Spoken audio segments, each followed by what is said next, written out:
The self as a concept has been studied over centuries. Examples include Freud's psychodynamic theory, Rogers and Maslow's humanistic theory, theories of human potential, and of course philosophies that came from the East, like Buddhism and Hinduism. While all of these theories see the self in a wide variety of ways, they all agree at a basic level that there is something there. There is a self. This so-called self is often referred to as an ego, deriving from Freud's psychodynamic theory of the id, superego, and the ego. Simply put, it is a self that seeks to achieve desires while bearing morals and social norms. It is key for finding ways to gain some kind of self-satisfaction while still being a good human, while good being very subjective. Saying that someone has a big ego is an insult, and it's meant to imply that they're selfish and don't care for the needs of others, or that they just think really highly of themselves. Having an ego isn't a bad thing. It's just like having a body and a mind, a normal part of being a human being. It is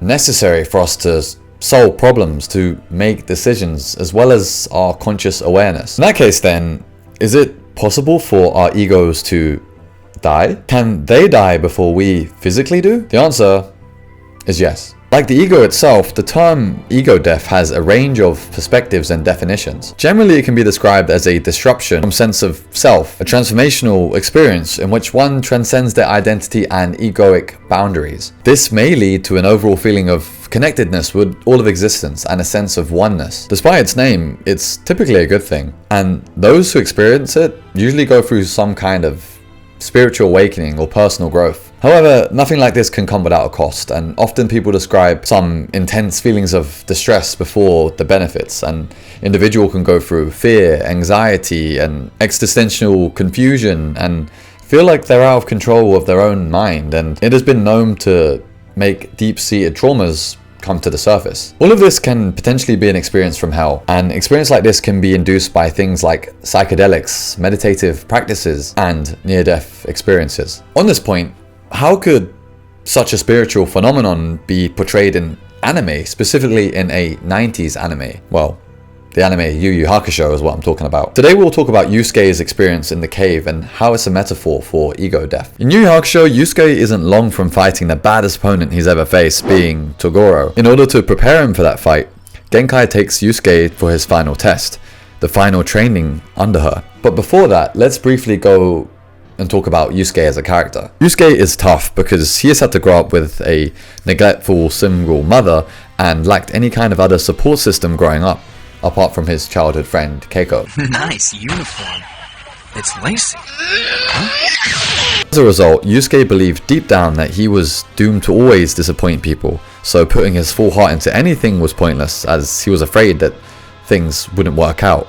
And Genkai points this out when they first start training. Yusuke cares a lot about people, as seen by sacrificing himself to save a child in episode 1, but he has little love and care for himself, evident when he didn't even want to be brought back to life because he thought nobody would have wanted him, and of course this is proven wrong in the first episode. All of this being said, Yusuke is very strong but lacks a sense of self-love or self-acceptance, and this has held him back from reaching his true spiritual potential. In this trial, Genkai gives Yusuke the spirit wave orb, representing extremely concentrated spiritual power to help him get to the next level to be his foe. This is similar to receiving some kind of psychedelic, like psilocybin. After taking it, Yusuke thinks this whole ordeal will be a breeze due to how there was no instant challenge. As we know with any kind of substance, it takes some time to take effect. Before this point, Yusuke was joking around and making light of the situation, even getting angry when his friends pointed out the cute spirit beast on his head. This beast is Yusuke's inner self, and reflects any feelings and emotions that Yusuke feels. After not long, Yusuke's whole being is struck with an excruciating amount of pain, screaming and roaring with misery. At this moment, all of the trauma is surfacing. It's unbearable. He is essentially possessed by his fear that's been holding him back his entire life. The fear of not going all the way. Yusuke attacks the walls of the cave, trying to relieve his misery, but it's futile. All of it is inside him, and the only thing he can do is endure it until he can overcome it. The only way to end the suffering would be for him to take his own life, or for Genkai to remove the orb, which she attempts, only for Yusuke to aggressively force it back in.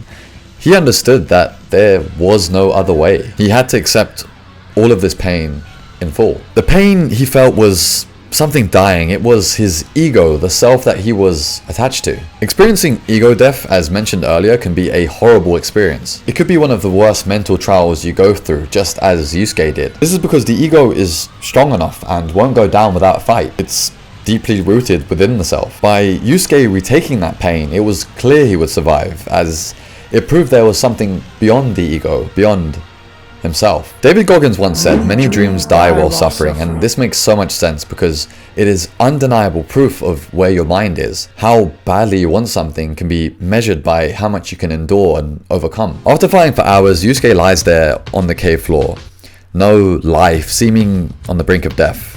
All alone. Most of the pain is over, but he can't even move a finger without the pain all rushing back. The ego which we spoke of is essentially dead, and with that, all of his strength and will to move forward. Lying there, he thought about Keiko one more time and tried to use the same line he always did. "Sorry, Keiko. I gotta let you down. I'm sure you can be happy without me." Still trying to use this outdated, broken way of thinking. Then it happens. Water enters his mouth, which felt like an oasis in the scorching desert. Water representing life, showing that he is not dead yet. In fact, it was just the beginning. Yusuke opens his eyes to Pooh, his inner self, looking beaten and bruised as he struggles to try and get his soulmate more water to keep him alive, despite being almost dead himself. Yusuke sees this and it brings tears to his eyes, and he finally admits it to himself. "He's in pain because I am. Because I couldn't hold my weight." With nothing left, enduring the worst pain imaginable, he rushes to Pooh's rescue to save him from a boulder. And then, what he was waiting for finally happens. The spirit orb travels to his heart, bringing him stronger than before.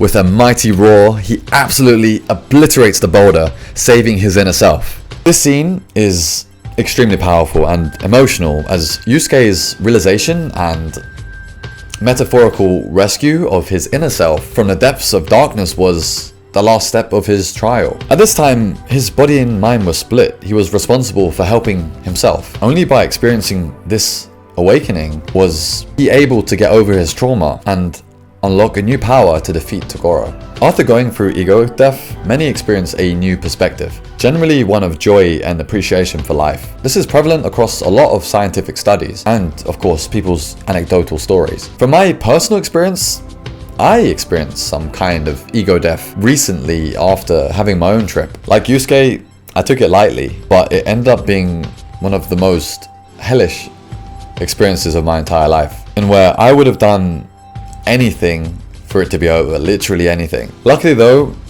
I survived it, and I feel like I too have gained a deeper sense of purpose and self-love from it. That experience actually inspired me to make this video and share what this scene means to me now.